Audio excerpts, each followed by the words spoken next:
안녕하세요. 스토리킹맨입니다. 오늘은 대한민국의 인구 감소 문제를 해결할 수 있는 스토리킹맨이 제안하는 새로운 정책, 출산연금 제도를 소개해드리겠습니다. 여러분, 아이를 낳으면 돈이 들어간다는 생각이 먼저 떠오르시죠? 하지만 만약 아이를 낳으면 나중에 연금을 받을 수 있다면 어떨까요? 대한민국에서 이 제도를 도입하면 어떤 긍정적인 효과가 나타날지 구체적으로 살펴보겠습니다.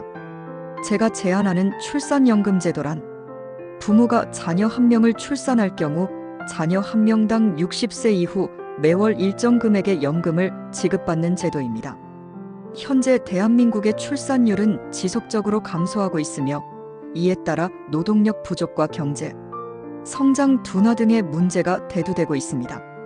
단순히 일회성 출산 장려금을 지급하는 것만으로는 근본적인 문제를 해결하기 어렵기 때문에 장기적인 경제적 인센티브를 제공하는 새로운 방식이 필요합니다. 출산연금은 부모들에게 출산을 단순한 비용이 아닌 미래를 위한 투자로 인식하게 만듭니다. 이 제도를 통해 출산율을 높이고 부모의 노후를 보장하는 효과를 동시에 얻을 수 있습니다. 출산연금 제도의 기대 효과 1. 출산율 증가. 출산연금 제도가 도입되면 가장 직접적인 효과는 출산율 상승입니다. 현재 많은 부부가 경제적 부담과 미래 불안을 이유로 출산을 미루거나 포기하고 있습니다. 그러나 출산을 통해 노후연금을 받을 수 있다면 아이를 낳고 키우는 것이 경제적으로도 유리한 선택이 될 것입니다. 예를 들어 한 가정이 2명의 자녀를 출산했을 경우 부모가 60세 이후 각각의 아이에 대한 출산연금을 받게 되면 상당한 노후 자금을 확보할 수 있습니다. 이는 자녀 양육에 대한 부담을 줄이고 출산에 대한 긍정적인 인식을 확대하는 역할을 하게 됩니다. 2. 경제 성장 및 노동력 확보. 출산율이 증가하면 자연스럽게 미래 세대의 노동력도 확보됩니다. 현재 저출산 문제로 인해 대한민국의 경제는 장기적으로 위축될 가능성이 높습니다. 하지만 출산연금 제도를 통해 출산율이 상승하면 노동 인구가 증가하면서 경제 활성화에 긍정적인 영향을 미칠 것입니다. 노동력이 증가하면 생산성이 높아지고 기업들은 보다 안정적인 인력을 확보할 수 있습니다. 또한 소비층이 확대되면서 내수 경제가 살아나고 국가 전체의 성장 동력이 강화될 것입니다. 3. 노후 보장 및 복지 시스템 개선. 현재 대한민국의 노인 빈곤율은 OECD 국가 중에서도 높은 수준입니다. 출산연금 제도는 출산을 한 부모들에게 직접적인 노후 보장을 제공함으로써 노인 빈곤 문제를 완화하는 데 기여할 수 있습니다. 출산을 통해 연금을 받을 수 있다는 점은 부모들이 경제적인 불안을 해소하는 데 도움이 됩니다. 또한 노인연금 부담을 줄이면서 국가복지 시스템에도 긍정적인 영향을 미칠 것입니다. 기존의 국민연금 시스템과 연계하여 운영된다면 보다 효율적인 복지 정책이 될 수 있습니다. 출산연금 제도의 효과. 현재 대한민국의 저출산 문제. 대한민국의 출산율은 0.7명대로 세계 최저 수준입니다. 많은 젊은 부부들은 높은 주거비, 교육비, 생활비 부담 때문에 출산을 망설이고 있습니다.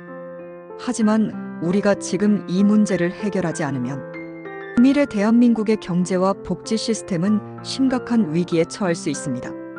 2부 출산연금 제도란 출산연금 개념 설명. 출산연금 제도는 아이를 출산한 부모에게 60세 이후 매월 일정 금액의 연금을 지급하는 정책입니다. 즉, 출산이 곧 노후 보장으로 이어지는 것이죠. 아이 한 명당 일정 금액을 지급받게 되며 자녀 수가 많을수록 연금 수령액도 늘어나게 됩니다. 3부 출산연금 제도의 긍정적인 효과. 출산율 증가. 출산이 단순히 비용이 아니라 미래를 위한 투자가 된다면 출산율은 자연스럽게 증가할 것입니다. 경제 성장 및 노동력 확보. 미래 노동 인구가 늘어나면 기업들은 더 많은 인재를 확보할 수 있고 이는 경제 성장으로 이어질 것입니다. 노후 보장 강화. 출산을 통해 부모들은 안정적인 노후를 보장받을 수 있으며 이는 국가복지 부담을 줄이는 데도 기여할 것입니다. 사부 출산연금 제도의 실현 가능성. 출산연금과 유사한 해외 정책 사례 비교. 해외에서도 출산을 장려하기 위한 다양한 정책이 시행되고 있습니다. 프랑스는 가족수당과 육아 지원을 통해 출산율을 높였고, 헝가리는 다자녀 가구에 대한 현금 지원을 확대했습니다. 하지만 대한민국의 상황을 고려할 때 장기적인 보상 체계가 더 효과적일 것입니다. 출산연금 제도는 현실적인 대안이 될 수 있습니다. 결론. 오늘은 스토리킹맨이 제안하는 새로운 출산 장려 정책, 출산연금에 대해 알아보았습니다. 여러분은 어떻게 생각하시나요? 출산이 부담이 아니라 미래를 위한 투자라는 생각이 든다면 이 정책이 반드시 필요하지 않을까요? 여러분의 생각을 댓글로 남겨주세요. 그리고 네이버 카페에 출산연금을 검색하시면 이 정책에 대한 생각과 의견을 함께 토론할 수 있도록 만들었습니다. 마지막으로 스토리킹맨은 톡톡 튀는 새로운 정책 아이디어로 다시 찾아뵙겠습니다. 지금까지 스토리킹맨이었습니다. 감사합니다.